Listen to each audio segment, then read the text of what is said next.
Thank you, Toastmasters, guests. As I just mentioned, my icebreakers. I'm going to discuss my life history. I'm not going to say it's going to be puissant in any ways, but I'll let you all decide for yourselves what it is when I'm finished. So, as everyone knows here, my name's Ian. I'll be 43 years old at the end of the month.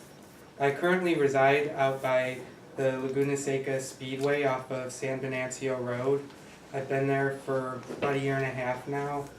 I have a wife named Celia who I've been married to for 20 years, and a daughter named Jacqueline who will turn 17 in December. They're all very happy to be here. They all really enjoy the area a lot. It's great to be able to drive 15 minutes to the aquarium or wherever else we want to go, to Cannery Row, wherever. It's a great area. We don't see ourselves leaving anytime soon. And that's saying a lot, given that we've moved several times over the years, but we think we finally found a place to settle in for the time being, so we're really looking forward to that. More about myself, I was born in a place called Toledo, Ohio, which is also where I grew up. Throughout my childhood, I did things that other normal kids did. I rode my bike around, I played sports. I played in the streets with other kids. I'm not sure if that would be considered normal behavior today or not, but it was back then.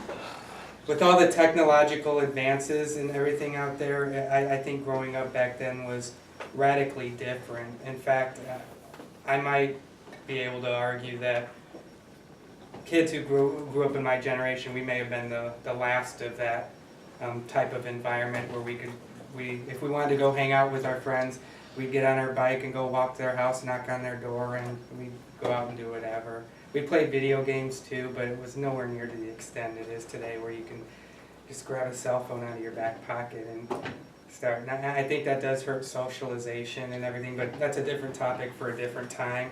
I just wanted to describe my perspective. Again, I grew up in Toledo. Just before I started my senior year in high school, I enlisted in the Marine Corps. It was a 5-year obligation. Shortly after I signed up, Operation Desert Shield started. This was August 1990 time frame. The thing is, I wasn't going to boot camp right away simply because I still had to finish my senior year of high school. So I basically signed up close to a year before I actually shipped off to boot camp. So I was in a delayed entry program where we go to these meetings every month, and the recruiters would treat us like recruits, and they would give us a taste of what boot camp was going to be like, so we'd be better prepared to handle it when I finally shipped off. So I graduated high school in 1991, and about a month later I shipped off to boot camp in San Diego. Fast forward 9 years, ended up spending 9 years in active duty. During that time, I did my training or my schooling for my MOS in 29 Palms, California. I dealt in telecommunications, tech control, where basically I was responsible for taking a team of people out wherever we were set up, out in the middle of the field, wherever we would go, whether it be Kuwait or 29 Palms, California, or somewhere on Camp Pendleton where I was stationed. And we'd have to set up a tactical communications network that had satellite communications, and we provide telephone and internet service. This was back in the 90s, so it wasn't anywhere near to the extent we have today, but that was my starting point. That's how I got involved heavily into telecommunications and systems, was my time in the Marine Corps. So fast forward to the year 2000, I had just under 9 years of service. I decided that it was time to start the next chapter of my life. At that point in time, my daughter had just been born, and I didn't want to have to risk damaging my relationship with my wife and kid by virtue of having to do deployments, things of that nature, because those are very strenuous on families when you have to go away for 6 months to a year. I did it once before my daughter was born, and there was some strain on the relationship, so I felt like I was kind of playing roulette if I kept taking that course, and I think I was ready for something new anyhow. So during that time, the economy was really well. I felt like I had a lot of good experience. I was able to jump right into it, go right to work. I got out Friday, and I was working for someone else basically the following Monday. So I just worked my way into things. A couple of years later, I decided to get heavily more into data and IP, internet routing, where I accepted a promotion with the company, and they moved me, my family and I, from California to Denver, where I stayed for a couple of years. A couple of years later, I was offered another promotion with my current employer, Juniper Networks, where I've been here in the Northern California area for the last 11 and a half years. I've moved within my company, my employer, Juniper Networks. I've had several different positions, and I think that's the main reason I've stuck around that company so long, because they offer me a lot of different challenges. I've learned a lot of things.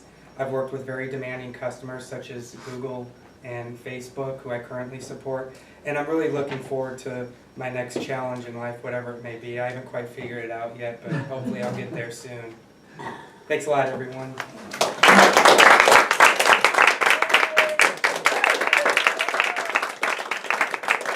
Thank you very much. And thank you especially, Ian, for finally giving us the story. I want to congratulate you on getting that far, because I'm his mentor. And I walk out with them and I go, come on, you can do it. I know you're an engineer and you have these deadlines, but now we know his customers are Google and Facebook. So I guess when they have deadlines, the corporation speaks. I've also wanted to know what was behind that beautiful hair and that beard. And I said, he was a Marine? Because Patty looks like a Marine. You don't. Been out for a little while. Okay. And I understand that. But the purpose of speech number one is for you to introduce yourself to us, to get to know us. And I appreciated the humility with which you opened and said you weren't going to be, your life wasn't puissant. Pal, I appreciated that. You're supposed to tell us how well we got to know you, and we certainly did, from your pre-high school commitment to the armed services. For you being 43, I never would have guessed that. To your wife and having a teenage daughter. I was supposed to check to see if you had notes, and you did, but you spoke very comfortably. You have a real comfortable voice with us. One thing that helped you with speech number one with comfort was to hold the lectern like this a little too strongly, a little often. You'll get used to walking around and moving and having eye contact. You actually did have eye contact, but your head moved like this. It could have been a bit more visceral and visible.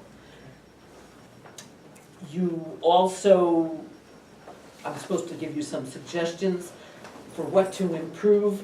You didn't turn in a title until actually you gave us your speech. And that would have helped the Toastmaster if that was in, and she could put it in the agenda the day before. That would be great. It would help you if you prepared a little more. The speech number one is supposed to have an opening, a body, and a conclusion. And your speech flowed and rolled, but I didn't get a real strong opening and a real strong conclusion, except for that's me. And I might have started with describing you as a 16-year-old high school student who made that commitment a year early and then went in and served in Desert Storm. Oh my God, that was very touching. I loved hearing about your work at the data IP thing and moving to Denver. As your grammarian will probably get this, but I caught a couple misuses of the English language, have to. It was strenuous on families, it would have been stressful on families. The economy was well, the economy was doing well. But overall, you met succinctly and briefly and comfortably this goals of speech number one. Congratulations. Thank you.